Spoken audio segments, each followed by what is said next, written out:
Thanks for being here today for this interesting conversation. We'd like to thank our 2nd Congressional District Congressman Mark Pocan and Mike Gallagher from the 8th Congressional District for being here. I think this is going to be interesting. So we also want to thank, in a good way, we also want to thank our sponsors for the Bridging the Gap exhibition, which this programming is a part of. The Community Foundation for the Fox Valley region is an important sponsor for that. Thank you, Kurt Dachin, who's here. And we'd like to thank the Institute for Museum and Library Services, Story Catchers. And I'd also like to throw in a thank you to Outagamie County. They have been stalwart supporters for the kind of challenging programs, and they've been supported us in a general operating way so that we can do programs such as this. So Thomas Nelson, I think Jim Duncan's here, Joy Hagan. Thank you folks for your support. So now I'm going to pass the floor to our resident historian, moderator, and visionary thinker, Dustin Mack, who is responsible for making this happen. Thanks. That's a lot to live up to there. So good afternoon and welcome to the History Museum's newest exhibit, Bridging the Gap Years 1969 to 2019. So if you've read the news lately, it might feel like the world is falling apart. In fact, a recent Mayor's poll found that 2/3 of Americans believe that we're more divided today than we were last year. And these developments are undeniably concerning, but if you put them in historic context, in many ways, we've been here before. That's why the History Museum created this exhibit. If you lived through 1969, or if you've studied that year, you know that it felt like things were falling apart then too, and yet we're here. Having that knowledge and knowing that we survived those turbulent times can be comforting and also help us recognize our present challenges. So the museum identified 4 major gaps that have formed in society over the last 50 years. Political polarization, income inequality, feelings of social isolation have been on the rise, and there's been a decline of empathy. Now, the goal of this exhibit is not to weigh you down with that information, but rather to inspire a greater sense of community cohesion by highlighting the historic context for what presently divides us. We're hoping to spark conversation that builds relationships, increases understanding, reveals common ground, and then eventually leads to collaborative problem solving. Now, getting these conversations started can be difficult, there's no doubt about that. And so the History Museum has adopted the living room conversations format. These are easy structures to engage in friendly yet meaningful discussions, and there's essentially 4 guidelines. Be curious, show respect, find common ground, and be authentic. Congressman Gallagher, Congressman Pocan have agreed to participate in a living room conversation on our shared American values and ideals. So despite our increased political polarization, we as Americans actually agree on quite a bit as far as our principles are concerned. And we want you to weigh in on this conversation too. So we've reserved the last 20 to 25 minutes today for your questions. So if you have a question or a comment throughout the conversation, please write it on one of the cards that were at the front, or Evie has some over there. Write down your question, and then you can pass it to the outside where a member of the History Museum will collect it and bring it up here to me. In order to stay on topic and fit as many questions as we can, I'll read through the cards and I'll let the congressman then respond. Before we begin, I want to thank you for taking the time to be here and committing to help bridge the gap. We're not naive about the scope and the scale of these problems, which is why the History Museum designed this exhibit to travel. So beginning in April, the Bridging the Gap exhibit will be available for free to appear throughout the community and across the state. So if you're interested in hosting the exhibit and continuing this process, hosting your own programming with it, please let us know. Now, living room conversations are meant to be relaxed and casual, which is why I wore a tie today. So instead of a formal introduction, Congressman Gallagher, Congressman Pocan, welcome to the History Museum. Thanks for having us. Appreciate it. Appreciate So how these conversations work is you generally start with a wide question, and then you kind of work your way towards more specific. So since we're on home turf for you, Congressman Gallagher, we'll start with you. What are the sense of purpose or mission duties that guide your life? I would say, well, first of all, thank you all for being here, and I want to especially thank my friend Mark for traveling all the way from Madison, Wisconsin, up here into the best part of the state.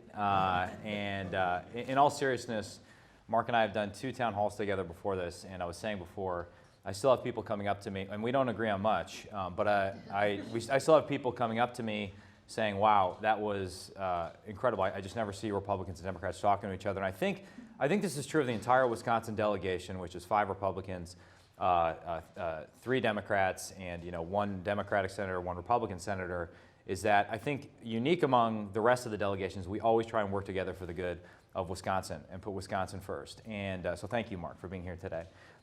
For me personally, it all starts with a profound sense of gratitude, most immediately towards my family and this community and all the privileges and opportunities that it has afforded me, but also gratitude to have been born an American citizen.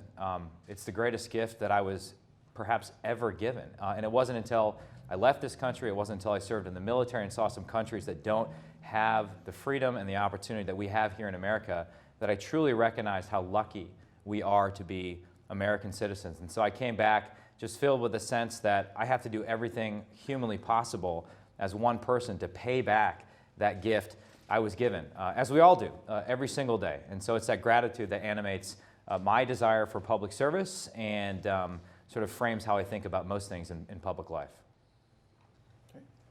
Well, hello everybody. I'm Mark Pocan from Madison, or actually from town of Vermont, which, how many of anyone have heard town of Vermont before? That's okay, 1 person, thank you. 830 some people, though about 35 minutes from downtown Madison to the western edge of Dane County between Black Earth and Mount Horeb. So I just want to put that out there. But I'm really glad to be here, and thanks for the invite. Glad to be here again with Mike. And it's kind of interesting. I think it's something not just that Mike's someone who's very approachable and someone you can have a conversation like this, but before that, Reed Ribble. He and I did some of the same thing. We got together, talked about trying to work together across the partisan divide. And Reed is someone who is very conservative. I'm very progressive, and yet we found often a lot of ways to work together on budget reform, some issues I know that Mike and I agree on, and some other issues. It's just real important that you have that dialogue, and I think that's part of what Wisconsin's about. When Mike was mentioning our delegation, there's small states that kind of band together because they've got similar interests. They might only have 1 or 2 members of Congress. You have California, it has 53 members of Congress, and it looks like the Addams family, right? There's like a wide range of people that they cover in that state. And then you have middle-sized states like Wisconsin where unless we kind of band together no matter what, I mean, we're gonna have our ideological differences, but if something is good for the Fox Valley or something is good for South Central Wisconsin, we're the first person to sign on to something for the other person because you have to if you're a medium-sized state and fight together. So that's kind of been in our DNA for a long time. So I think having these kind of conversations is especially appropriate and useful. For me, I got really into all this because my dad was on the city council growing up in Kenosha, Wisconsin. So I was doing doors at 9. I was at 12 going to water utility meetings. That's really exciting when you're 12 years old. But, I got to hang out with my dad. One of the other council members used to shoot rubber bands at me. And, it gave me, I enjoyed it. But it's part of something that we were always taught, at least in my family, is that's part of what you do is public service, community service. People do it in all different sort of ways. We happen to do it through trying to do as local elected officials and representing your constituents and trying to advocate, and that's what I've done. So I spent 3 terms on the Dane County Board of Supervisors back about 25 or so years ago. Spent 14 years in the Wisconsin legislature and spent some time on the Joint Committee on Finance, including chairing that one session. And then now I'm in my 4th term in Congress, serve on the Appropriations Committee. And one other thing I guess I'll mention about that is the Appropriations Committee is kind of a unique committee in that many committees, like if you watch Judiciary, it really is Hatfields and McCoys, right? The issues are those lightning bolt issues. Appropriations, we are the committee that spends money, but even the Republicans that are on the committee are people who understand the purpose of the committee. There was a Tea Party person who was on the committee and got off, and he said, I had to get off that committee. All they want to do is spend money. Well, that's like the only purpose of the committee was to spend money. So I get a good chance in Congress, too, to work with people who are more reasonable, and it's really great because you can have differences, but unless you talk about where you're coming at from an issue, you always find whatever you have in common, right? We learned that in 4th grade, and I think it's something that we need to do more in Congress, need to do more in the state legislature, and I'm just glad to be here with it. And again, Mike is one of those people that, as you probably already know, is very, very approachable. You can have a conversation with. You don't have to agree on everything. You can disagree without being disagreeable, and that's at least a start and get you to go from there. So would you say it's fair to say that your kind of purpose and mission in life is what led you to become a politician? And if that is true, have you been able to kind of maintain, or has it been difficult to maintain kind of that sense of purpose and mission?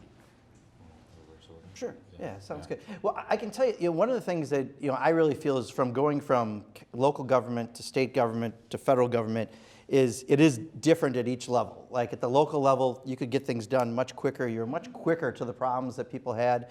If you're on a city council, it might be a street that needed to be plowed, someone's garbage being picked up, but there was an immediate response.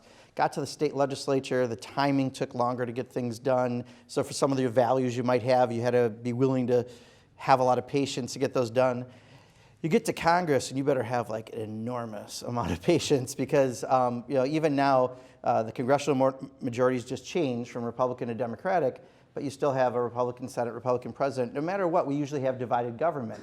But if you're not able to talk with each other when you have divided government, it gets really hard to get things done. So in the state legislature, I remember when I was on the Joint Committee on Finance, Scott Souter, a Republican legislator from Abbotsford, and I were in charge of the corrections budget one year. And again, I'm a progressive, and I'm fine with that. The title in the La Follette tradition, Scott Souter is a conservative, and every definition of how a conservative would be, a few people were like, oh, this is going to be interesting. And what we did is what we have is respectful conversations about why we come at the issue from whatever perspective. And he and I went and actually watched, when you monitor someone on a bracelet, how that works down at the Department of Corrections. And by the time we got done, what we put together after having conversations, not talking at each other, but with each other, we had one of the few 16-0 votes, because it's a 16-member committee, evenly split Democrats and Republicans, out of any of the budgets that we did that year. And it was because we did all that pre-work. So I think the values that bring you to politics, things that, you believe at your core, that, the life, liberty, and pursuit of happiness, sort of parts of the Constitution, all people are created equal. It just gets tougher to do every time I've gone to a different level. And, Mike comes from a lot of service, being in the military, and now he just decided to go right to Congress. He skipped everything else along the way. But I found it to be more difficult when you get to that level because you're just a little bit more removed. So I would say, maybe to put it in military terms, there's a phrase we use in the Marine Corps, which is, you ride to the sound of the guns. And that basically is meant to express the idea that if you see a problem, you don't let it fester, you don't run away from it, you address it head on, right? I used to have, my grandpa used to say, problems don't age well. And that's as true in politics as it is in your personal life, right? And so for me, in 2016, when this kind of unexpectedly happened, I was beginning to, I transitioned to the private sector from the military. I was beginning to pursue a career in the private sector and academia.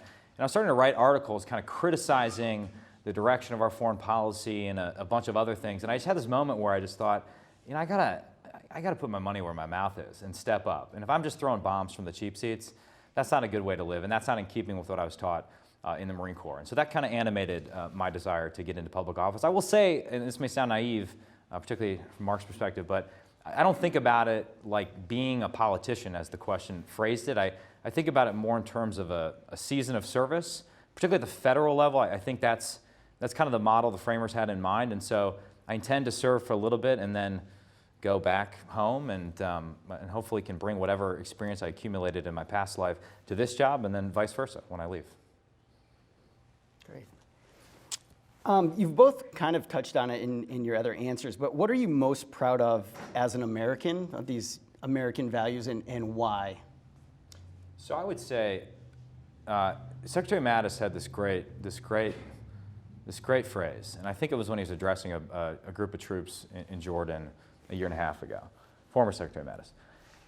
And he said something to the effect of, listen, America's got a lot of problems, and that's evident to anyone who's turned on the TV at any point in the last 2 years, right? We are not the perfect guys, but we are the good guys.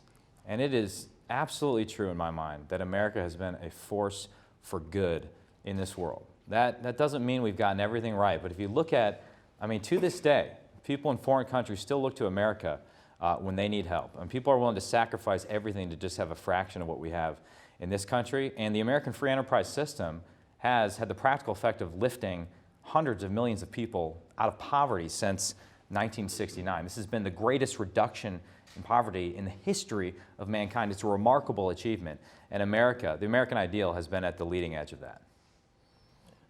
I just think, I look at, the Constitution really is something, I think, that, again, that it's a unifier for all people, regardless of your ideology. It's what makes this country as strong as it is. The idea that all men are created equal, the idea that people have unalienable rights like life, liberty, and the pursuit of happiness. And I think that's kind of what drives a lot of why we're able to do things together, even though we have plenty of fights along the way. And but at the end of the day, I mean, again, around the world, we have been that kind of beacon in many ways, helping people to find what the best selves could be. And not that we have to necessarily dictate the values in those countries, but that we certainly can be helpful like we have so often in so many cases. And I think those are just kind of unifying, again, values.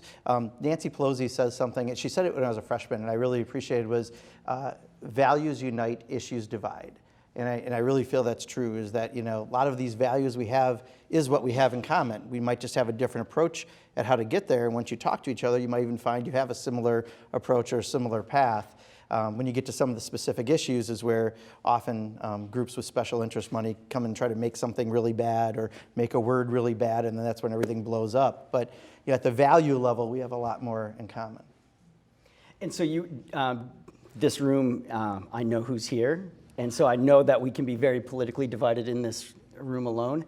So when you're meeting with constituents in Wisconsin, in your offices in DC, do you see those shared values, that are uniting people, whether they're on your side or, calling up to give you an earful? Do you see those values as the same for most Wisconsinites? And if so, are they the same that kind of the rest of the United States shares?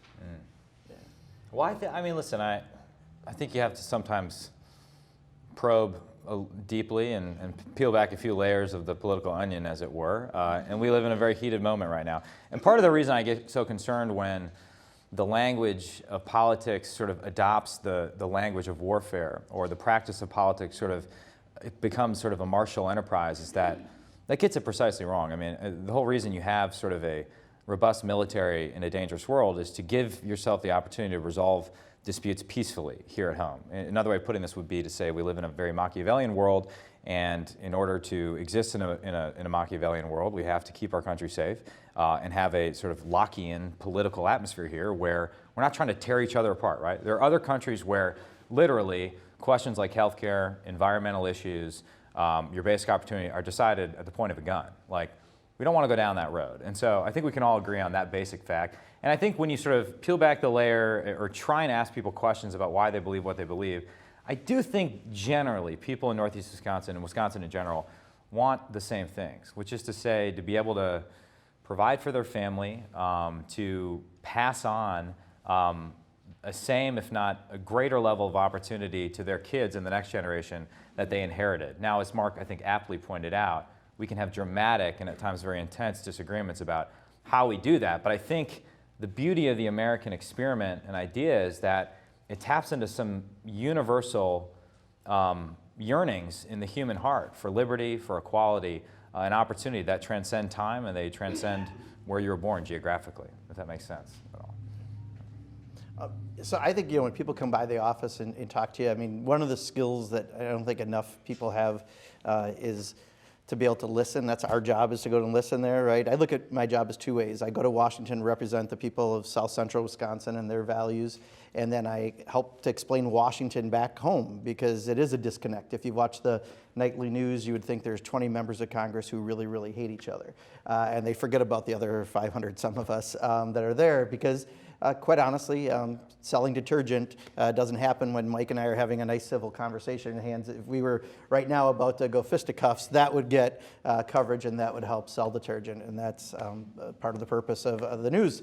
Buy detergent. Right. And we're both pro-detergent, by the way, so this is something, a common value. But I do think it's listening to what people really have to say, because I think often the differences aren't nearly as great as they are. We may approach things from different ways, and sometimes that can take longer to get to the right spot. But who really wants to say that someone shouldn't have access to health care, right? We're going to have different approaches, and we've had different approaches in Congress to get there. But the bottom line is no one, or maybe there's a couple people, but no one really is saying, that that's not something that we think everyone should have access to affordable and accessible health care. So it's just kind of listening to folks and making sure you're hearing what they're saying, and especially in Wisconsin. And I do think it is unique, because I go around the country sometimes and you talk to other folks, and you go to a union hall in New Jersey, and it might not sound quite the same as a town hall in Wisconsin, right? Or I've done stuff in California, and that's a whole other different sort of way of having conversations. So people from Wisconsin, I think, are more kind of grounded in a sort of same senseness. It's just how we can actually move something forward. And so often there's things that we would move forward, like we would both love to change the budget process, right? We do it every year, and we never do it right, because we never have the time to get it done right. So we're like, well, the state of Wisconsin, we do it every 2 years, and that gives you a little more time to do it right. Reed Ribble had originally had this. You and I have been talking about this. There's others that would like to see it. It's just difficult to have a big change like that happen, because there's a lot of vested interest in the way the current system works. And that often becomes a barrier more than the values. Sure. In doing research for this exhibit, I kept coming across people saying they just wanted to be heard. And it was in all kinds of different, whether it was economics or if they're feeling socially isolated, everybody's talking, especially with the rise of social media. But it feels like nobody's listening, and people they want to be heard. So I get that you're picking up on this as well. Are there things that you're hearing from people that you think the left and the right can agree on? I know that this is an important issue for both of you. Well, I think we can all agree on the fact that social media itself is making everybody stupid. That's another thing we agree on. I'm not joking about that. I mean, look at, I don't know if Mark Bernstein is here, but we were just talking about, how are you, sir? There's a great book by Jonathan Haidt and Greg Lukianoff called The Coddling of the American Mind. And it sort of charts the influence of social media on my generation, millennials, and then particularly Gen Z, which is the generation below. And the data are not good at all. And the promise of social media that was going to bring everybody together, and we're going to break down barriers and sing Kumbaya, well, the opposite happened. He quotes the founder, or one of the founders of Twitter, who said, "I thought social media was going to bring everyone together. Turns out I was wrong about that." And so everyone is instead self-selecting into different sort of groups that reinforce their worldview rather than challenging it. And that's just a dangerous place to be as a human being. And so I do think it should reinforce for us the necessity of forming like real human connections. Whenever I speak to a high school or a group of young kids, I say, if you have 1,000 Facebook friends and no real friends, well, you have no friends. I mean, and without friends, real, deep, meaningful relationships, you will not be happy in life. You will not be happy. So I don't know why I got down that rabbit hole. What else can we agree on? Listen, take your most contentious issue, right? What would it be? Healthcare, right? Yeah. Probably the most difficult issue. It's the most important from a budgetary perspective, perhaps the most difficult from a political perspective. We may not agree on the role of government healthcare. Notwithstanding that, we can carve out things we agree on. For example, I don't know if you agree with this actually, but I have a bipartisan bill with the Democrat from Colorado on injecting more transparency into the pricing of healthcare, right? And so there are little things you can always carve out. And I think particularly in divided government in a presidential year, wisdom lies in seeking out those smaller areas where we can advance the ball down the field, even as we agree to disagree on some of the bigger issues. So I'm going to go down the rabbit hole for a second too, because what you just said was very interesting about how people want to be heard. The problem is you can put your opinions out on Twitter. I just don't know if anyone's actually listening. You know, people just. The president this weekend had a tweet an hour he averaged from the White House, and you know it was terrible. On Twitter, yeah, I mean it was terrible when it was 140 characters. At least now you have 280. But what can you really say in 280 characters, especially a lot of issues that are very nuanced? And because of that, you know, I often too, I look at this and sometimes I wonder, we all go on social media, but the purposeness and the usefulness sometimes, and the 24/7 news cycle-ness of it, rather than, you know, public television going into an in-depth conversation on something that we can all enjoy, when someone has to get the story first and not right, then it's a problem for all of us. I think one area that is fundamental to fixing a lot of other stuff is just kind of the core democracy, good government issues. Because I think you know, we just recently had a committee to modernize Congress, and I'm on that. It's an evenly split committee, Democrats and Republicans, and anything that passes has to get a 2/3 vote. And Mike just came and testified at a member day, and he's written columns, and he's got a lot of opinions. I've got a lot of opinions on this. If you can fix the fundamentals of how we operate so that it's not just, you know, 20 people on TV who really hate each other, to actually getting done, then you can figure out healthcare easier. And then you can figure out income inequality easier. And then you can deal with the environment easier.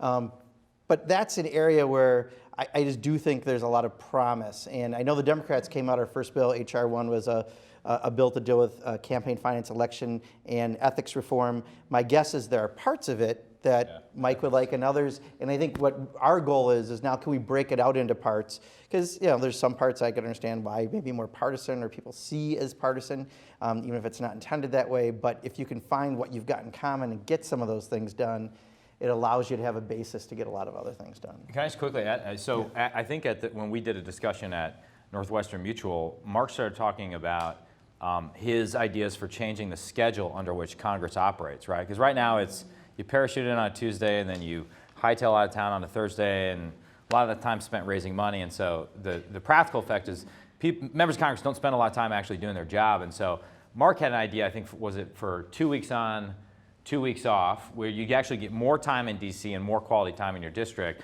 And so I then, being a good member of Congress, stole that idea.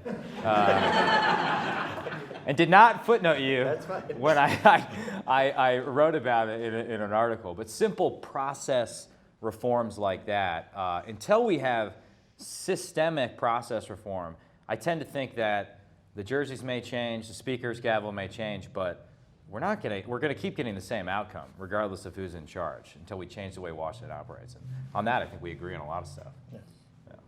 It seems like these personal connections that you formed throughout your careers have been important to working across the aisle, you know, getting off of social media and having those real friendships.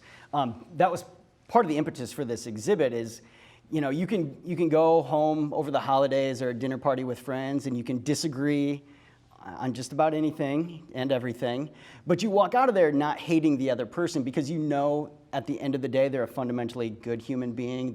Their heart is in the right place. You just might have different paths for getting there. So I'm wondering when you first decided to run for office, or maybe now as an office holder, how do you have those conversations with family and friends who might disagree with you on political issues and have those tough talks?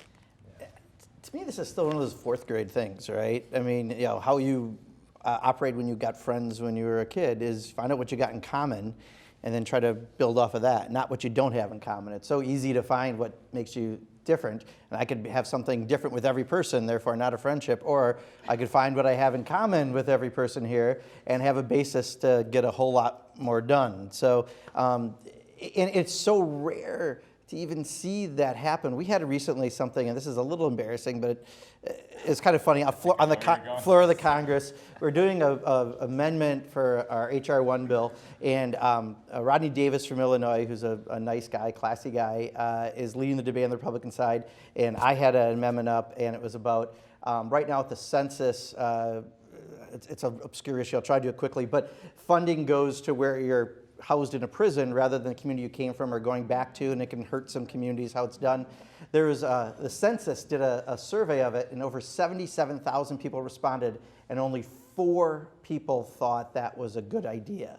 Which is like, how do you show something that staggering? So I said, that's like the number of people who say that Nickelback is their favorite band.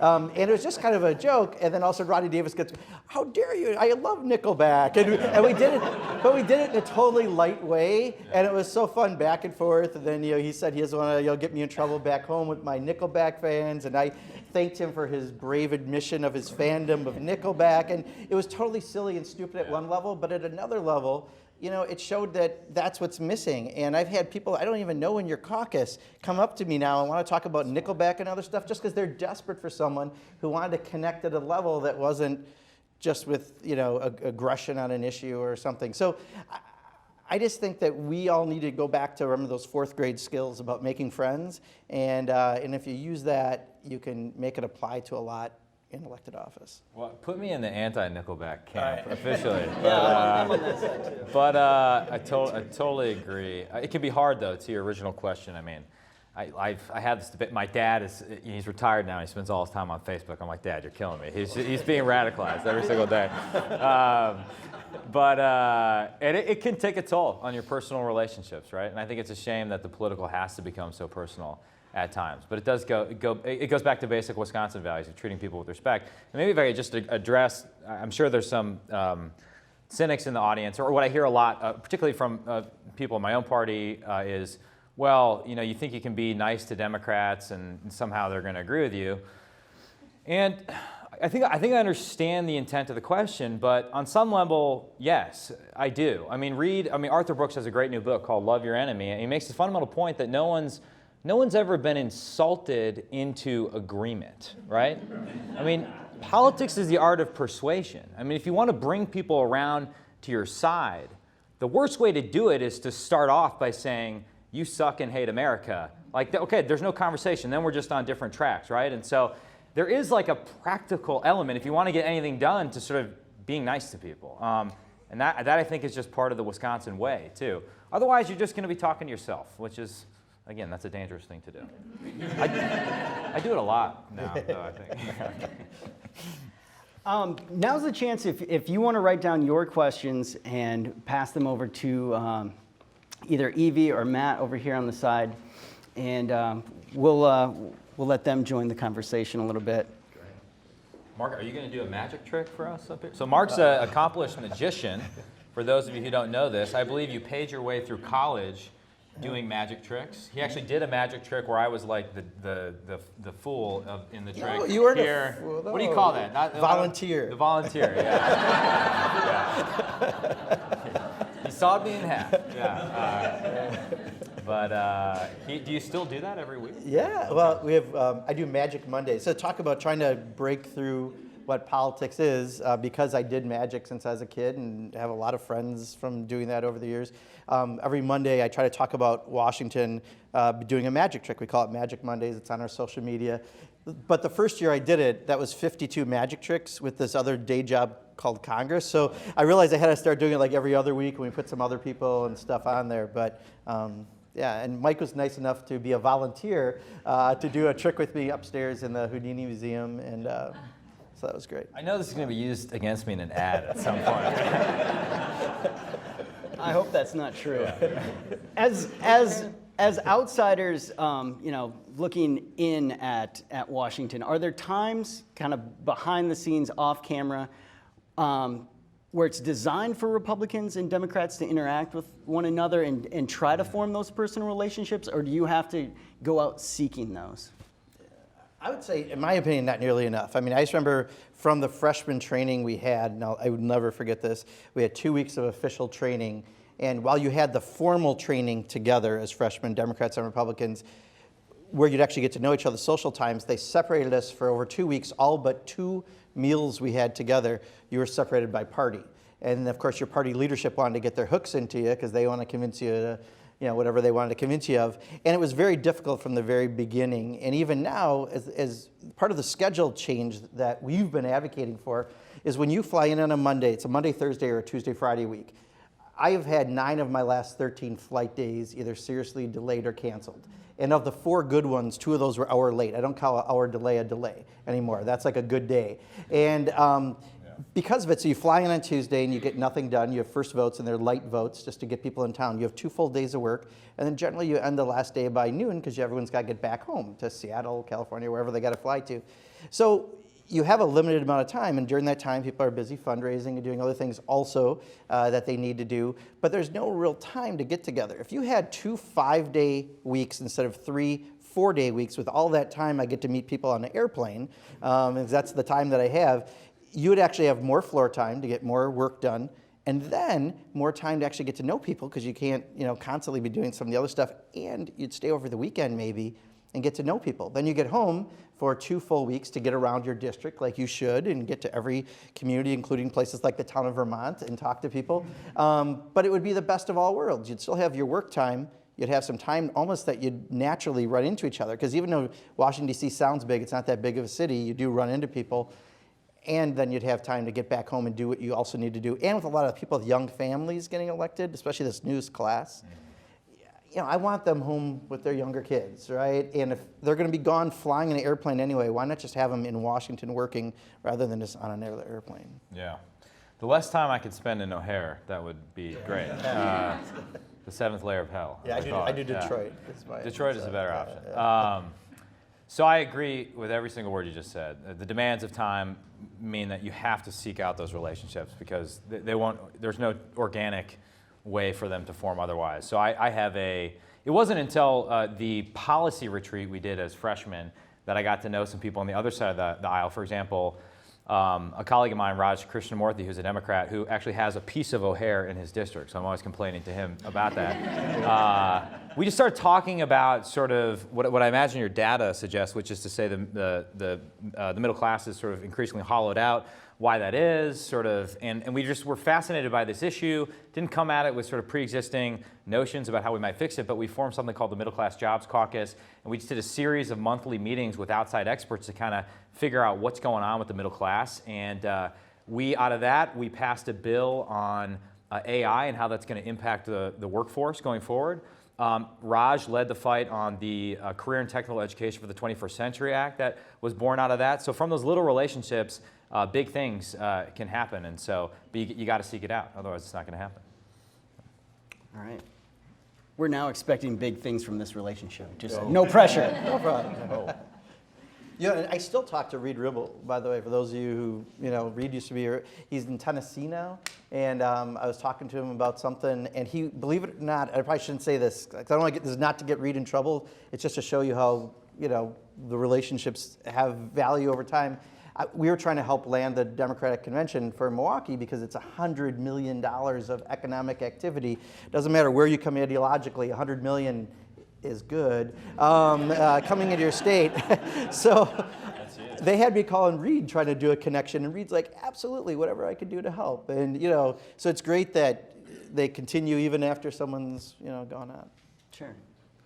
All right, so can each of you describe 2 ways to change the internal structure of the House of Representatives that would help to change polarization in politics and perhaps give more voice to the average citizen? Sure. So these are going to, I'll start, and then you can disagree with the second one that I will mention, because you're an appropriator, right? Yeah.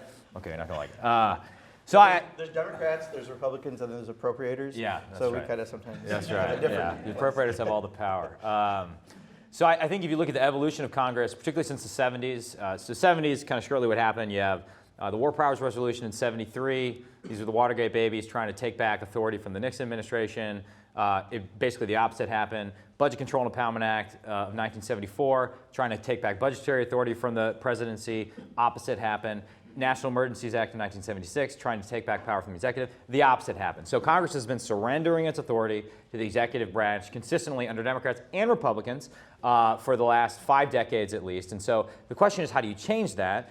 And that depends on the internal power balance within Congress. And at the same time, from the 70s to the present day, and particularly accelerating under Republicans in the 90s, power has gone from the committees and the individual members, and it's become tightly concentrated at the top. in the steering committee, particularly with the Speaker's office. So the question is, how do you devolve power and authority back down to the local level? One thing you could do is to require committee chairs to be elected by the members of the committee rather than chosen by the very most powerful people at the top. And I think that would have the practical effect of sending power back to the individual members, and by extension, the American people who those people represent.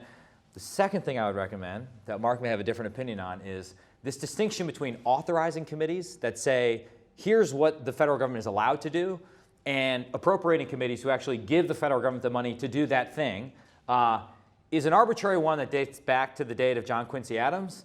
It itself has become a recipe for shutdowns, gridlock.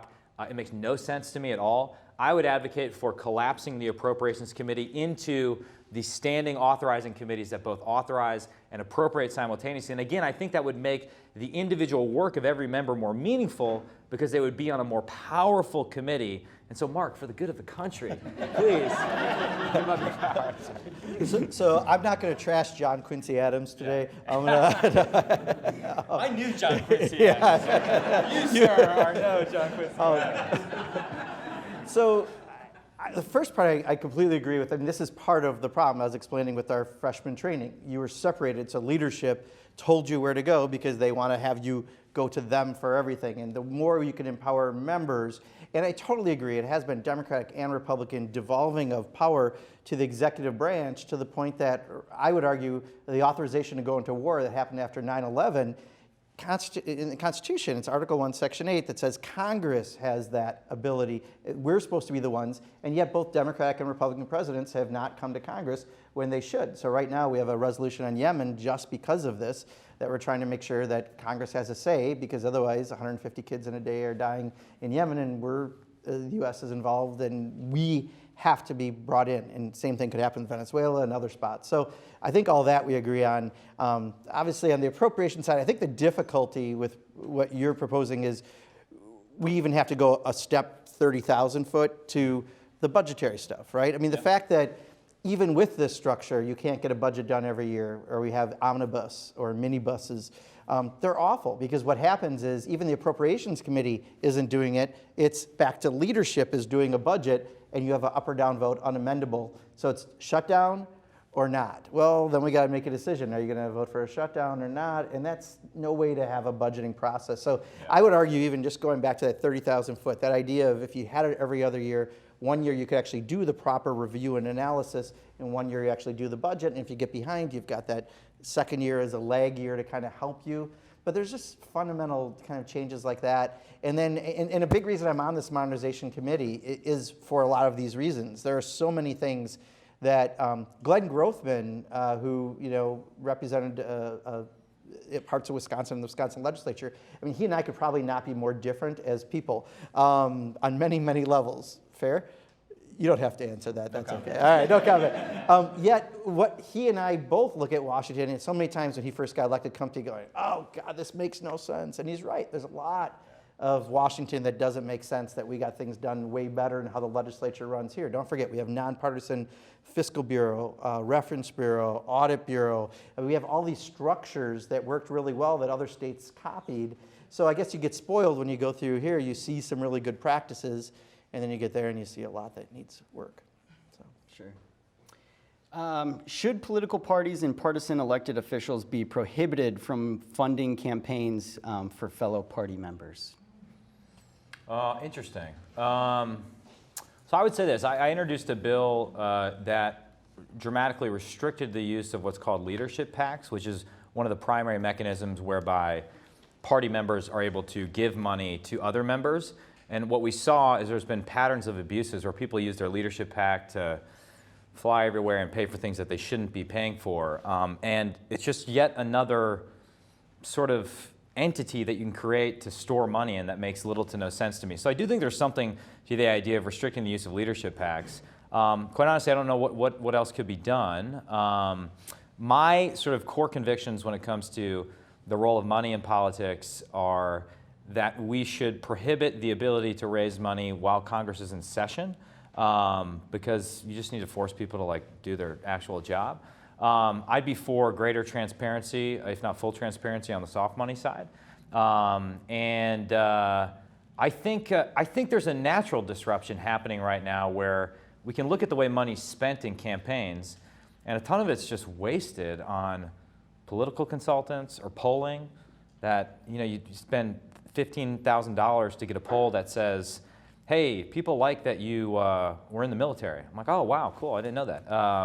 I just think the whole industry is in need of disruption. I mean, it just has not been subject to actual market forces for a long time. And the final thing I'd say on campaign finance is the real pernicious element of money in politics. It's not that, I think there is a decent amount of special interest capture, but it's not like, lobbyists come into your office and say, I'll give you $5,000 if you vote for this bill. It's actually more pernicious and subtler than that. It's just that the overall demands of fundraising, because the average cost of a campaign has gone up and up and up. I mean, gone are the days of Proximire, right?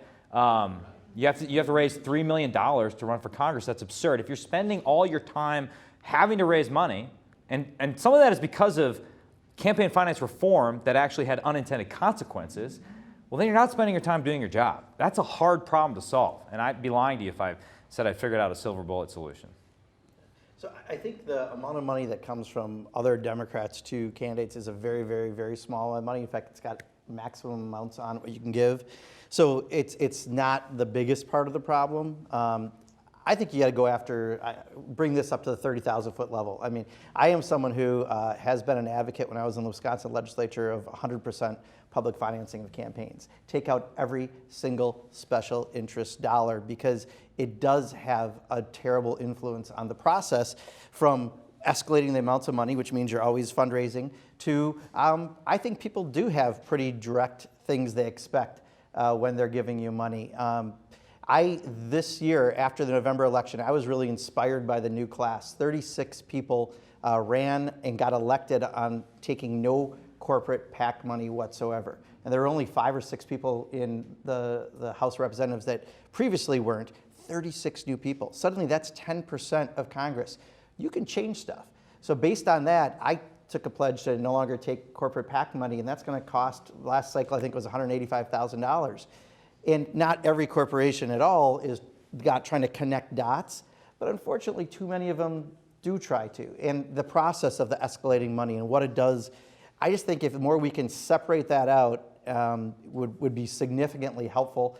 Exposing the dark money. I mean, someone's running an ad, they say Wisconsinites for better government, and they're a bunch of sugar beet growers in Florida, and we don't have sugar beet here. You should know that, right? Because then you know that they want something, and that's why they're doing it. We have to be able to have that done, so I think that would really help a lot too. But I'll just finish this with this. So I had when the Progressive Caucus, which I'm a co-chair of, our PAC quit taking money about a year and a half ago, or I don't even know if we ever took it, but we officially said we weren't taking corporate PAC money. And I had a lobbyist come up and say, I'm afraid that if people start doing this, we're not going to have a harder time getting meetings. So instantly they've equated, I give you money and I get a meeting, right? That's just like automatic in their brain. This woman said, but I have a solution. I think we haven't raised the PAC limits for a while, and I think we should go from 5,000 to 10,000, and that would work better. So a bigger bribe is really what you needed. And the fact that that was their solution tells you the size of the problem that we have with it. So yeah, that's interesting. But we've also seen the rise of scam PACs. I mean, people are using some of this just to make money. We've also seen super PACs on both sides of the aisle that will deliberately game the disclosure requirements, where they can raise money, spend a lot in election, and then disband before anyone knows who was funding it at all, which is crazy. You had super PACs in the last election that were running ads against dark money, using dark money. I mean, you cannot make this stuff up. Again, campaign finance is one of the thorniest aspects of law. It's very complex, but I'm confident that whatever we're doing now is not working. I think we got agreement on that.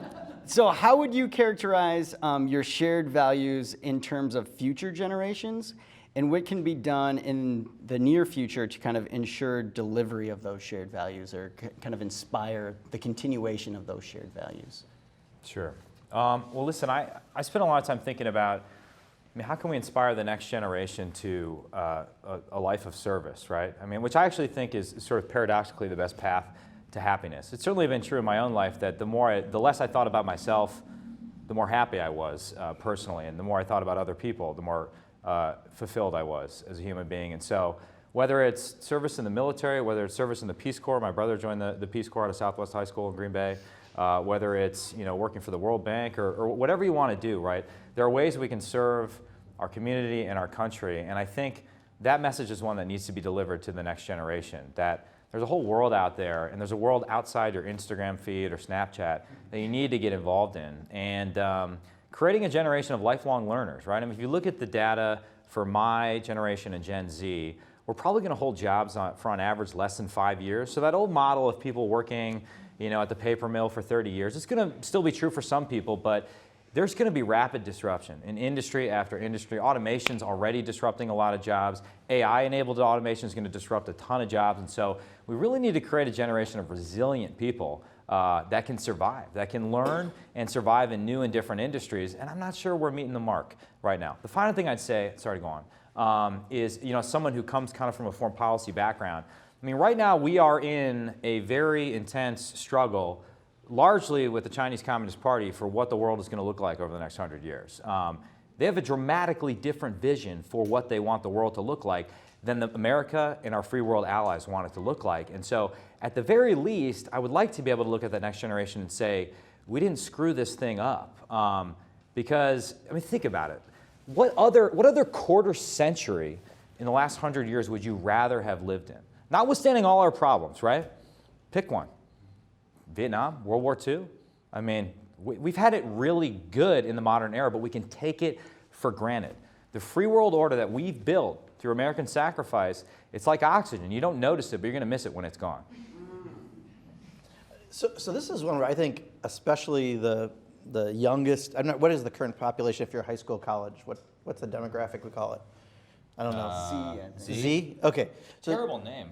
Yeah, it is, because I don't even know why. iGen. Yeah, what it stands for. iGen. But anyway, that age group, I've actually been really very enthused in watching them be very political and in their shared values. I don't think it is on a D-R spectrum how they come across issues, but the environment is an issue that, let's face it, they're going to have to be there more than a lot of us are in this room 20 or 30 years from now.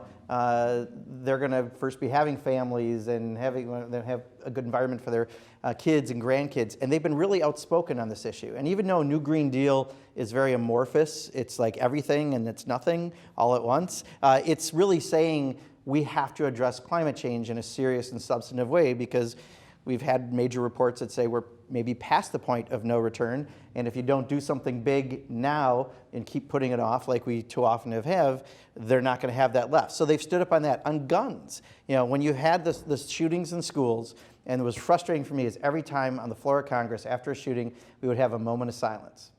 And then we went back to business. No moments of action, just moments of silence. And there are issues that 85 and 90% of the people support around background checks that I think are kind of, would be good to enact and help make everyone a little safer. And the fact that the movement really came out of high school students, the Parkland students and others around the country, putting it on the map, I'm really happy, because I can go back maybe 10 or 15 years ago, and even on a college campus, there was no political activism or value activism.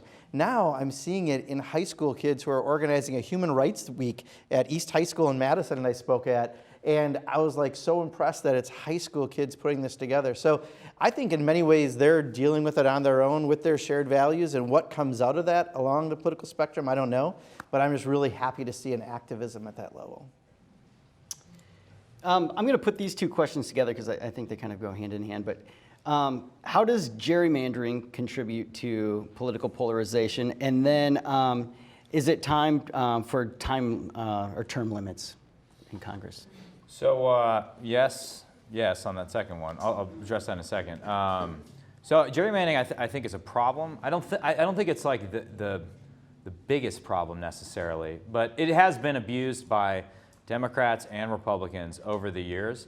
I'm personally in favor of nonpartisan redistricting. I'd be interested in seeing how it could work on a state level.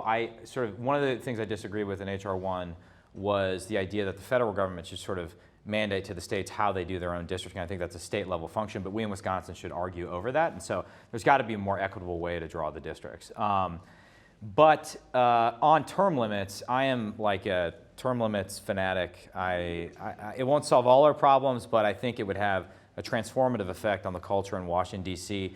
We have a bipartisan group of people in my class from the far left of Ro Khanna, who's a very sort of progressive person, it's fair to say, to Jody Arrington in Texas, to everyone in between, who have united around a term limits bill that's 12 years in the House, 12 in the Senate. And so I just think that would be one way of sort of getting past the careerism in Congress. I know there are principled arguments against term limits, I get it, but I just think if nothing else, it would send the right message to the American people that we want to change business as usual. And I think 12 and potentially 24 years, that's a long time, but I don't know, maybe you have a different view. Yeah. So gerrymandering to me is probably the biggest thing that affects across the country in a negative way, both for Democrats and Republicans.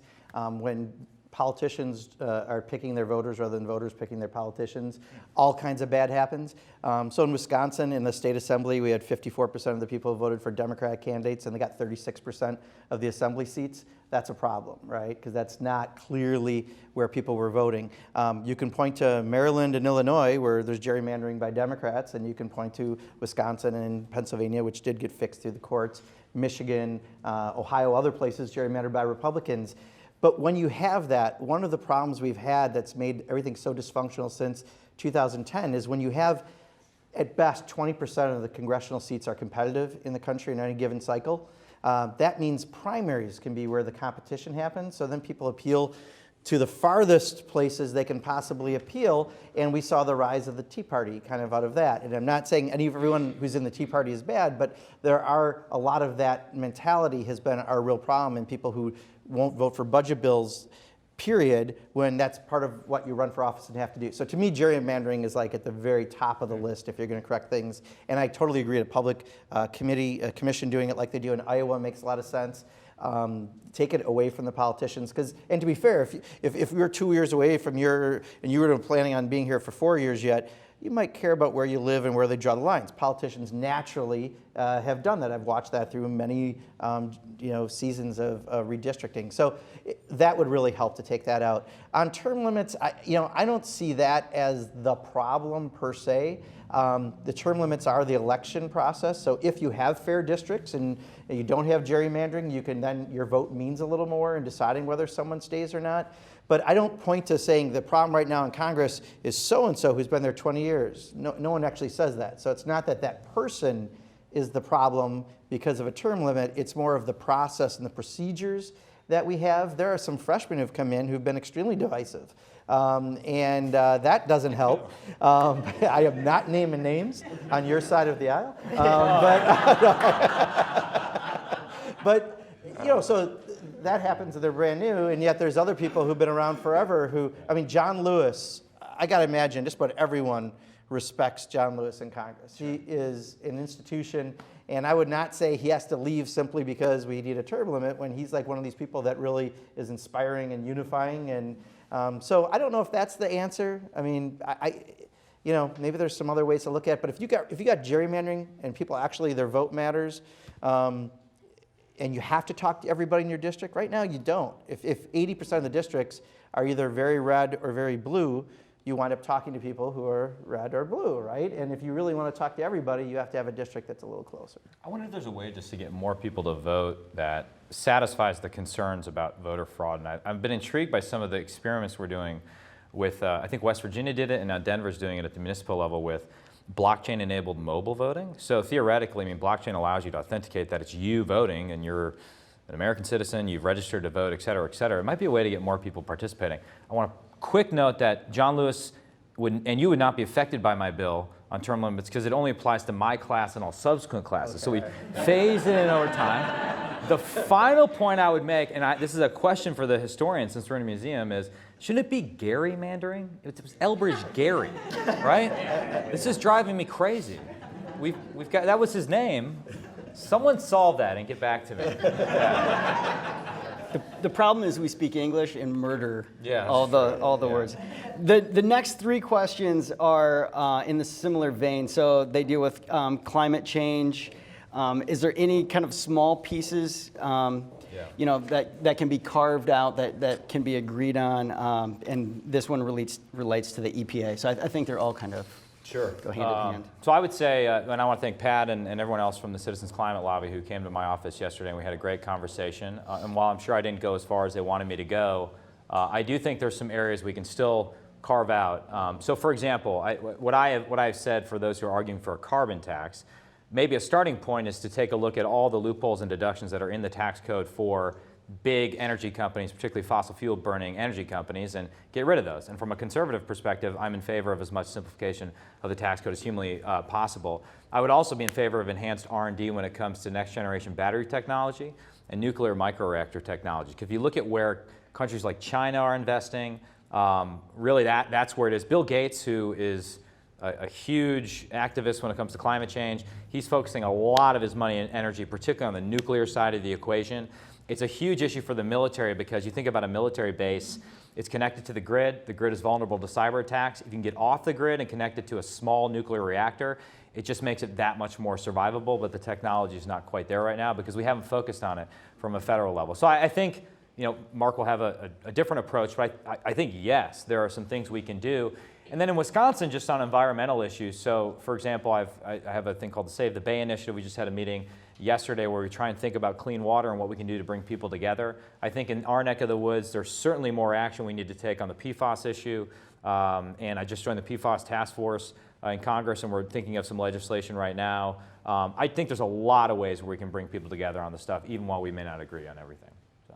So when it comes to climate change, I am one of the people that's very happy to see a spotlight finally happening because it's been way too long. All of the major studies, especially I think there are two that were really serious studies, including a UN one last year, have said we may be past the point of no return. And it's not just the weather events that also have certainly shown us the cost of what happens when you don't deal with climate change. We've got to do something bigger and better. So the fact that we're even talking about it is good, right? Sometimes that's the first step, is just putting an issue out, talking about it. I think that when we decided to go to a moon, we put an investment into doing that. And what's interesting, and I learned this on the Water and Energy Subcommittee I'm on appropriations, we still spend three more times money on research for space than we do on energy. Still, to this day, and you don't even have, you know, things going up all the time. And what I would argue is, you know, this is somewhere where government does have a role. When we help to incentivize, because there is still a lot in research and development that has to happen. The battery technology is an absolute, I would argue even on things like solar cells. I have 8.5 kilowatts on our roof. They're not only is it good for the planet, but paying $7 a month sometimes for your utility bill kind of kicks butt. And I'm really happy about that. And there's all the other benefits. I mean, those were jobs that happened here, right? It's someone, so instead of, I was once told 98% of the money we spend in Wisconsin, and that includes gasoline, leaves Wisconsin. And that isn't good economically. But one of the things we did in my last term in the actually, no, my second to last term in the legislature, and then Scott Walker reversed it. But we had some credits for people who are doing work in wind and solar and biomass and some of the other renewable efforts. Because one, it keeps us out of wars, because all too often I think the reason we're in some countries is because of energy issues.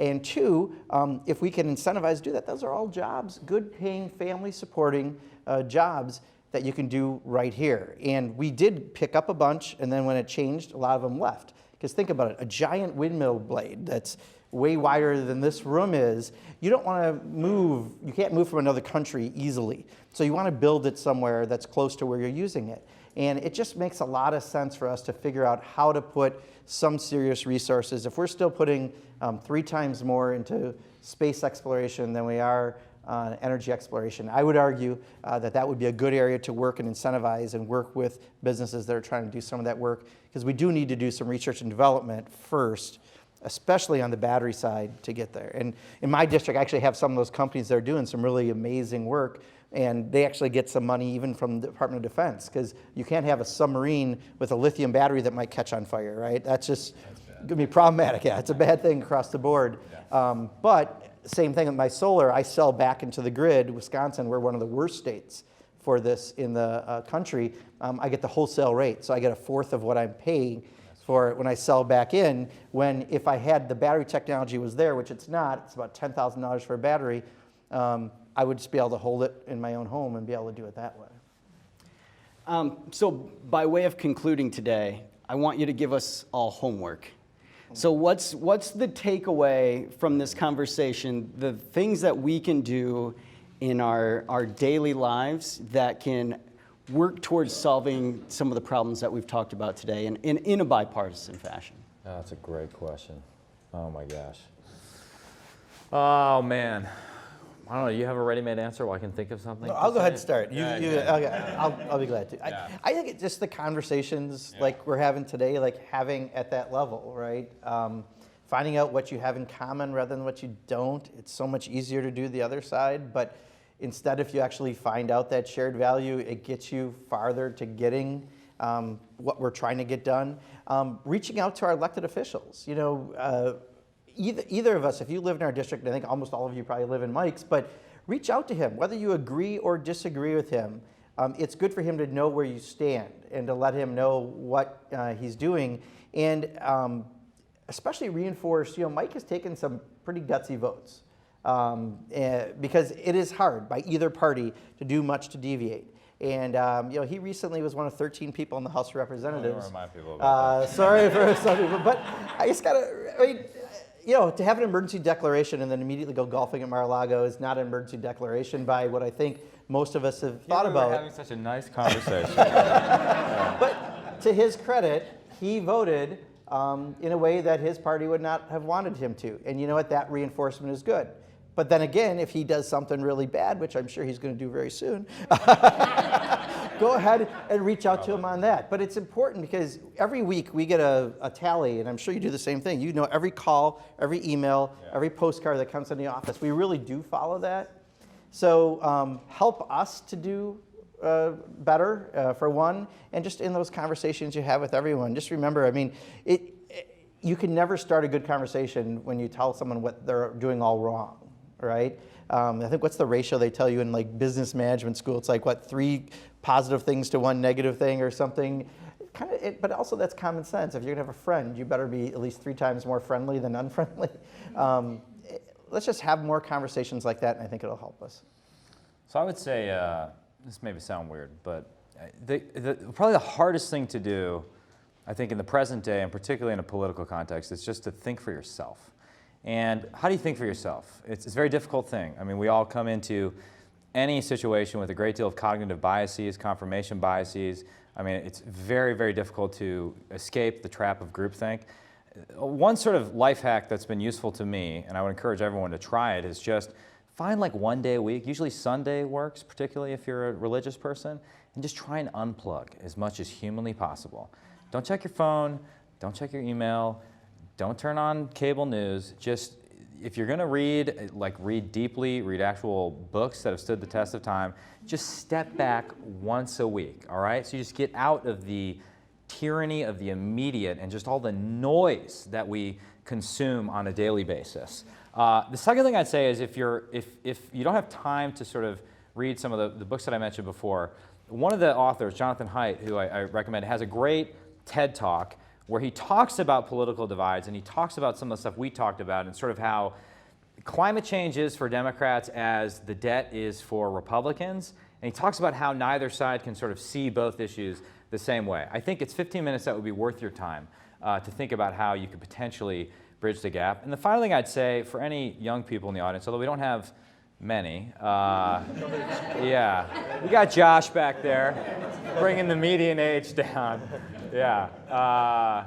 I feel like some of those valuable relationships that I've had have been mentor relationships with people much older than I have, and just picking their brain. And what you realize in studying this history, in our country's history, is that there is nothing new under the sun. Every possible debate we're having right now, there is some historical antecedent for it. Whether it's NATO, look at the 70s, Mansfield Amendment, the Democrats were trying to cut NATO by 50%. Take your pick. There is historical precedent for all of this. And so taking the time to engage with that older generation and engage with history, I think, is particularly critical to figuring out how to navigate the present day. Congressman, thank you. Thank you.